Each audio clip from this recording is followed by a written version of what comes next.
So we're going to do a little conversation here with Adam Caplan. We're going to bring him in here now, our NFL insider now, and we appreciate him coming aboard. I know, my friend, are you freezing your baguettes off right now? What's that? Are you freezing your baguettes off right now? Yeah. Oh, dude. Well, no, actually, you know what's funny? Today it was actually low 40s, which is like, 80s at this point, to me, because this is the coldest winter of my lifetime. We don't like. You grew up in Jersey, did you? Oh no, Connecticut. You told me, right? Connecticut, yeah. But, right. We don't get snow like we used to. We had one like half a foot in January. That's it. But it's just been cold. But I flew back from Super Bowl week on Saturday, and the wind was 20 minutes before I landed in Philly. It was the wind was. This is also the windiest I've ever seen in my lifetime. But that's the weather these days. But anyway, we went to talk football. How about this? Let's go here. I mean. Yeah. So what'd you take away with Super Bowl 60 in your opinion? I mean, look, I did pick Seattle to win, but I shouldn't have on SportsGrid though. I got 4 out of my 5 prop numbers correct. I stupidly, Kevin Walsh, the host of Game Time Decisions, is my guy. He goes, listen, dude, it's okay if you want to change your pick from Seattle -4.5 to New England. We'll give you that chance on Sunday because we're going to do the pregame show. So I come on, I go, you know what? Going back and forth with this. I really feel like New England. It's just how prophetic this would turn out to be. They're going to handle their pass rush problems a lot better than they had been. Wrong. Such an idiot. I did so well. I pretty much I had the first half under 21.5. Got nailed that. 4 out of 5 props. But why the hell did I change my pick? So I beat myself up I was so mad because I pride myself on never changing it. If I just go with what I believe based on the information I gather. And then I overthought it. So for sports bettors out there, don't change your mind. If you felt like that the whole week, don't be an idiot like me. But that's my so I admit when I'm wrong. I said that was stupid. Anyway, you asked. Adam, how about this here? Do you agree? I asked Armando Salguero. I also asked. Yeah, I saw Mondo. Yeah. Let me throw this at you here. Am I right when I say this?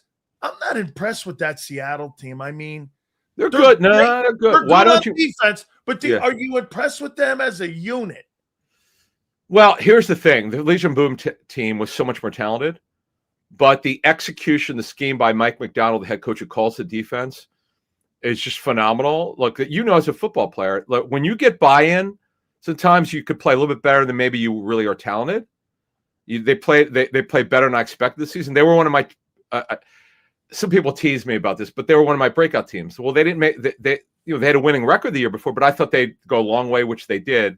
Though I didn't pick them to win the Super Bowl before the season started. I did like them a lot. But what I didn't know is that if you just looked at their pass rush player, like Derek Hall, Tank Lawrence, who still has something left in the tank despite all the injuries. If you go through their pass rush group, you go, okay, it's a nice group, nothing special. Jaron Reed, who's ageless, their defensive tackle, who is he's been there for a while, then left and came back. They just get it done, man. The value of coaching, man. When you get buy-in, I kind of underestimated that, I think, a little bit. And I do just want to say one thing. I'm going to stick up for New England. They deserve to be there. Despite, I know, you look at how they got smoked. They got embarrassed. It was a bad game. They just didn't show up. Though defensively, against the pass, they held themselves in it. They had a bad game overall. They just had a bad game. But you don't get there by luck. Yeah. You just don't. And I a lot of the national pundits, so to speak, I like that. I just love using that. They don't want to give anybody respect. That's fine. That's fine. But I look at it differently, covering this business 27 years. You don't get there by snapping your fingers. That's right. There's nothing lucky about this. It's about putting the work in, and I completely agree with you. I've got to get to Philly. I never get enough of you on Saturday or Sundays here. Let me ask you, do you believe that Jalen Hurts is an elite quarterback in this league? No, but he's a good quarterback. So you have to evaluate, okay, what does elite mean? Okay, I've been, my job is, I love football, but I'm not a fan of the Eagles. I don't care who wins or loses. I'm a reporter who puts on my analyst hat occasionally, to analyze situations. To take your question, Dan, at face value, he's a good quarterback. I mean, he's a winning quarterback. Now, what does that mean? Shows up in the big moments. Unbelievable mental toughness. If you realize, how much the Eagles were trying to trade for Deshaun Watson 22, and he was aware of it. It wasn't a secret to him. And to come back prior to the in the 22 offseason, right? And to come back and have a great season as he did, I mean, that his predecessor, if you remember, Dan, won it out. Carson Wentz, he couldn't take that. The Eagles drafted Hurts. When he just signed an extension 10 months before that, why would he care? Do you think Kurt Warner cared when they drafted Matt Leinart in the first round of the Cardinals? He's like, fine, you can do whatever you want, but I'm still going to win this job. And he did it, and he put the team on his back to the Super Bowl. Come on, man. It's ridiculous. What happened with Jeff Stoutland I'll tell you this, one of the biggest conversations going on in Philadelphia is, I heard this, and you correct me, please, because you know more about. I heard that when they came in and they were restructuring the coaching staff, which, by the way, they've almost completely revamped. Yes. That when Stoutland was told that he wasn't going to be the run game coordinator. That's definitely true. You said this to me. Yeah. And you know what? According to Frank Wright, you're dead on. That Jeff Stoutland got up because he is an emotional guy, and that was the end of it. And he was just really an emotional moment. And it really became a conflict between him and Nick. Is that what happened? Here, Dan, my understanding was like 2 weeks ago now that they were working towards something. And then he just decided he didn't want to do it, whatever that was. He knew he wasn't come back as a run game coordinator. They removed it, I was told, in October, the title. I know there's a report from the Inquirer saying like he wasn't told why he was being removed. I'm not saying that's wrong or right. I just find it hard to believe with a guy like this, and you're going to do this in season, you're not going to tell him why. Stunning me if that's the truth. But I just believe that they felt like they were working towards something, and then he just decided to not do it. But my partner in Inside the Birds, Jeff Mosher, had a really good nugget on Monday morning. He said they're working towards a settlement for the season because he was still under contract, and he won't coach this season. That was Jeff's report on our show Inside the Birds, which you get on any podcasting platform, that basically they're working on a settlement on his contract. He won't coach this season, and he might work on the Stoutland University stuff, the sweatshirts, and could be tutorial, whatever the case may be. But it's just covering this team going back to early 2000s. This is one of the strangest coaching departures I could remember. Folks watching this could give me some other stuff that they remember the craziness of the coaching stuff with the Eagles. But this is the Juan Castillo one was bizarre to me when Andy moved from offensive line to defensive coordinator. That was bizarre. I remember talking to Andy privately about that when he explained it to me. It made sense at the time. Oops, didn't work. But this one to me, this could be like a 30 for 30 short. Huh. Like this is just not normal. Look, I know did they push him out? No, I don't know. No, I've been yelled at by the Eagles over the years, for putting stuff out there where they think I'm way out of line. They won't tell me I'm wrong, but they said you shouldn't say it that way. I'm back them on this. I know they were working on whatever, and he just put a statement. I don't know, man. I'm completely to answer your question. I'm puzzled by this one. Now the question will be after this year: is he going to come back and coach? He won't be coaching here in terms of. We're going to assume. What they've got going on is going to work, and they're not going to go back to him. Plus, they're running a completely different offense than he's used to, and schematically, it's going to change. I just wonder if he'll coach. It's not like he's 70.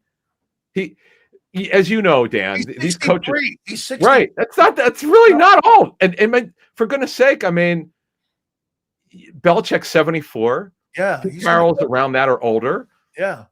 And if he didn't do, it didn't work out for him, but it's not like he can't coach anymore. But anyway, it's just to move this along here. It's one of the strangest and bizarre situations I could remember. Just if you take everything into account. So they worked on a settlement for him not to coach. Yeah, that's what Jeff said. Yeah, on our show. Yeah. Okay, for on him his contract. Yeah. Okay, so did they offer him an opportunity to come back? I see. Jeff did not say exactly. I had heard they were working on something for him if he wanted to come back.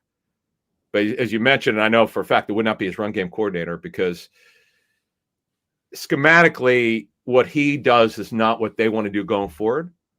And then now would he be offensive line coach? Like the Eagles love throwing around these titles for the personnel people and coaches because Jeffrey Lurie's money, they are so generous with their contracts and paying people, talking to coaches and front office executives for over 20 years with this club. But I don't know exactly what title he would have had, but it doesn't matter now because it's, Jeff had that story for us on Inside the Birds on Monday morning that they're working towards settlement, so he won't coach this season. But I just wonder what he'll do in 2027. We'll see. Don't know. So you mentioned it. I mean, you changed the run game coordinator, the offensive line coach, pass game coordinator. You bring in Josh Grizzard.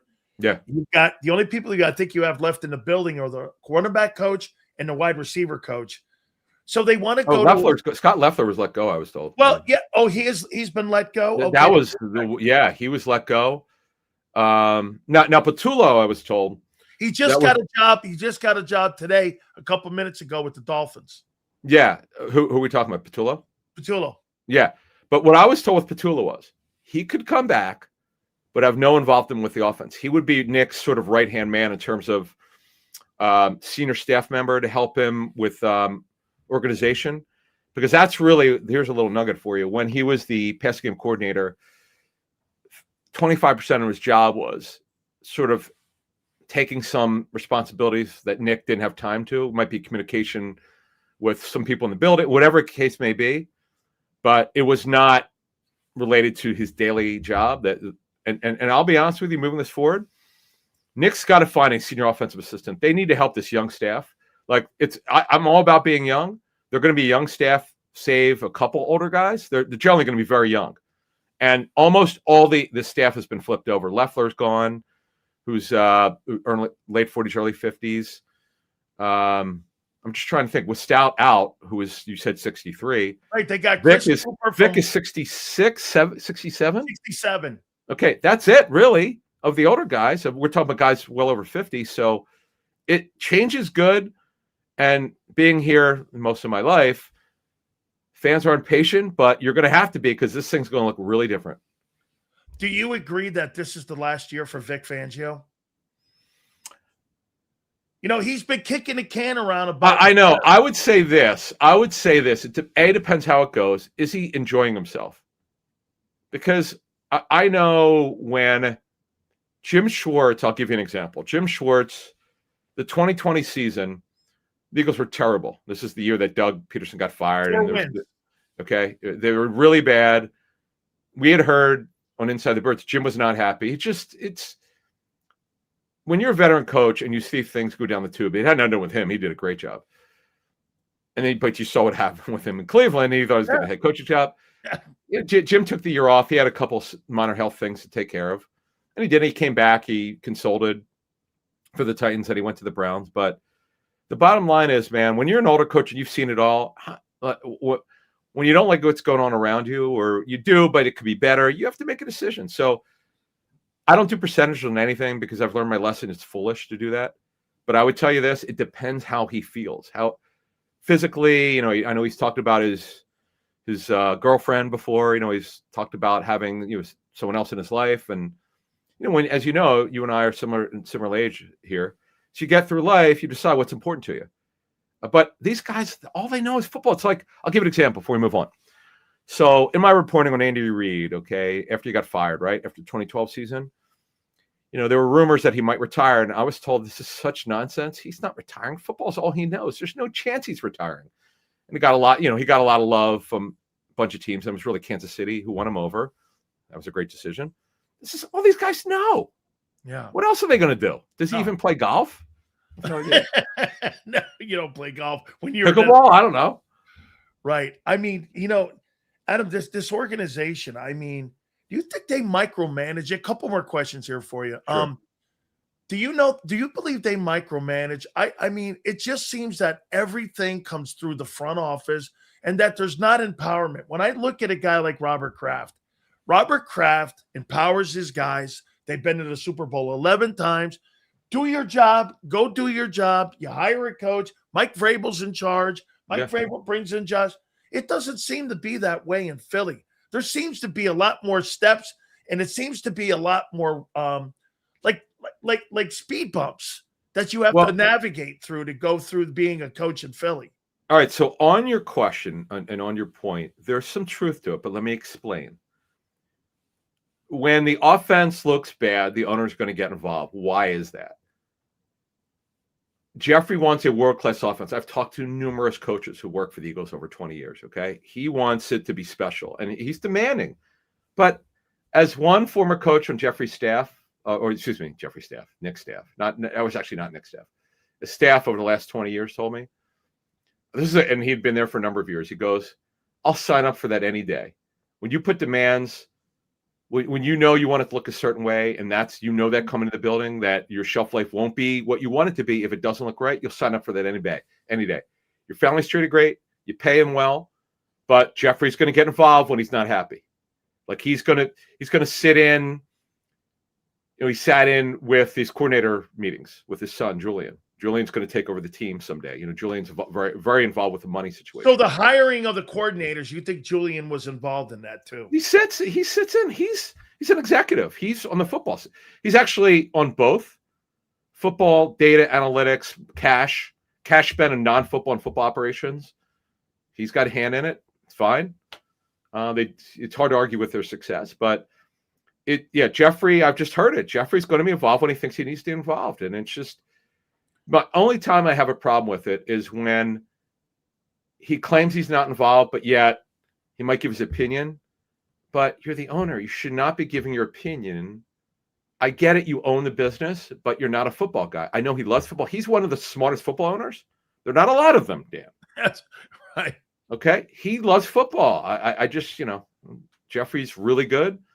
He's arguably the NFL's best owner. We could stack them up in down the road someday. But to move this along here, there are times where I'd say, you know what, maybe you should back off. But I can't argue with the success, and that's the point. Final question for you, AJ Brown. What do you do with him? Most trades go down. They're not. I put out in 2010 that the Eagles were shopping McNabb at the Senior Bowl. They were actually trying taking the barometer. Howie doesn't really go to the Senior Bowl much anymore. I know it's been a number of years. He may have gone this year. I didn't go because I got snowed out for the first time in 24 years. But I just know the way clubs do this. When they want to take the barometer, you get the barometer at the combine. Eagles, when they got AJ, Howie talked to John Robinson at the combine that year in 22. John told them that he's not available right now. But if we feel like we need to revisit with you, we will. And they did. And Howie got him. Howie's relentless. Talking to other general managers. When he wants something done, he gets it done. But, I know AJ did that Michael Parsons interview. My issue, Dan, let's go inside football for 30 seconds. The issue for Hurts is playing on time, and AJ wants the ball on time. Football. You've lived it, you've breathed it, you played it. Offense. I know you're a defensive guy, but offense. AJ's a pretty smart guy. I talked to the Titans coaches at the trade. I want to know what the Eagles were inheriting. He's very emotional. He's a wonderful guy, very connective, cares deeply, but he's emotional. And, I know there were reports by one of the outlets here about he was asking to be traded, 24 or something like that. I'm not doubting that at all because I know he was super pissed off in 24. I mean, just watch his interviews in 24. I mean, he wasn't happy. He's aggravated with the quarterback because the quarterback doesn't play on time. Just go to his interviews. He wants that. I'll tell you what. Maybe I was the only one who got it. I think you're dead on with this. No, when he said, "You use me, but really use me," that means don't make it so random. I want the ball when I want it. It all could sound good, Dan, to move us along. The West Coast offense, Sean Manning's really smart. That's great. But can your quarterback get A, buy in, and B, get rid of the damn ball on time? It's the West Coast. This is whether it's going to be mostly McVay, some Shanahan, or whatever. It's a West Coast offense. It's a timing-based offense. There's no argument. No one knows what's going on, disagrees with me. The ball's got to come out, and it's got to be consistent. It can't be random when it comes out quickly. And that to me is what they fight. If they don't trade AJ Brown, okay, if it sounds great in the offseason, let's get to the regular season. Hurts has never been a consistent on-time quarterback with football. No, ever. It's never been. Not arguable. The tape shows it. It's not even worth discussing. No, it's not. I mean, And again, that's why the West Coast stuff here, Adam, it just doesn't make sense. It's more, Shane Steichen is the guy that was really the developer of the guy. He was a weapon in 22, but they've gotten seemingly further away from that. Well, one thing before I get out of here is that you have to understand Steichen, he the way it was explained to me more than once was he saw that it wasn't working. Because when Nick, for some stupid reason, Sirianni thought, I know he was with him in 21 in the offseason. He was also calling plays then. He skipped steps. They wanted to be super aggressive throwing the football early and a lot, and Hurts couldn't handle it. So Steichen, over time, they became more of a run offense. And then 22, the league had no idea how to adjust to Hurts and AJ with a deep ball. And once they did, the next year, it's been downhill ever since. Randomly, like occasionally, like the Steeler game 2 years ago, Hurts was incredible. The Brazil game, start the 24 game, Hurts was incredible. It's just he can't do it consistently, Dan. It's just it's tough. It's tough to watch it, to be honest. When it looks bad, man, it's bad. It is, man. I'll say that to you. Adam, thank you so much for doing this. I appreciate it. And by the way, I really love our new friendship, man. It's really awesome. I hope we talk on Sports Grid X this weekend. I said, hey, if you want me this weekend, we could do it. I do. Oh my God. I told him. You know what I told him too? I go like this. I can't get enough of the guy because it's short form interviews. Yeah. Adam, have a great time tonight. You too, man. Be well. You got it, man. You got it. Be well. See you. You got it. That is Adam Caplan. So we got some nuts.